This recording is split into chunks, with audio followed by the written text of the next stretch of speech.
Hello, welcome to TransByDef. My name is Morgan Fay, and this week's topic is charities.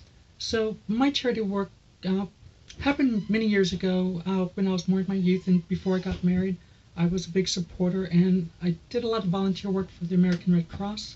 When I grew up in Florida, and like a lot of us, we saw a lot of devastation from various hurricanes that we were experienced with.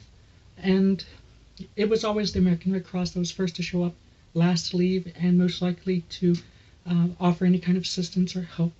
So they were always held a kind of a special place in my heart. So my charity work was with them. I was trained to work in logistics, and I operated a MALU, which was a Mobile Administrations and Logistics Unit. I think now it's called the MASU. It's basically a big tractor trailer that pulls in to a disaster area and runs it until there's a chance to get a more permanent facility in place. So it generally runs the entire disaster relief operation for about 7 days to 2 weeks, sometimes longer. It's not supposed to, but sometimes, necessity. So I was on that for several disasters, floods, fires, hurricanes, and that was probably about 7-8 years of my life that I volunteered on a regular basis for that, and financial donations when I could. And that was pretty much my only charity. I like to focus on just one thing. That doesn't mean I didn't practice goodwill, which is what I'm about to get into. Since I got married, financial obligations and time obligations obviously have changed, and can't do charity work like the way I used to. And everything that we make, my wife and I, goes towards our family and trying to better their future. But that doesn't mean that you can't practice goodwill, which is what I do now. Just try to help out when the opportunity arises in the amount that you can. I'm a firm believer in things such as passing it forward. So that kind of just practice of humanocentric activities and helping out each other, that's in my opinion the most important part.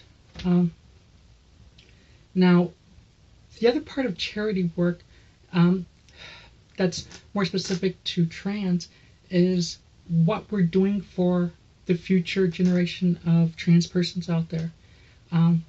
It might seem very unfair that we have to kind of educate the community and stand up and advocate for ourselves, but it's a torch that others have bared for us, and we are enjoying the fruits of their labors, their efforts, their a lot of trials that they went through. So it's important that we pick up that torch and bear the burden and the responsibility of it, so that future generations of trans persons are going to have it easier than we did. The truth of how well we've come as a group isn't going to be measured by how I'm doing in 5 or 10 years.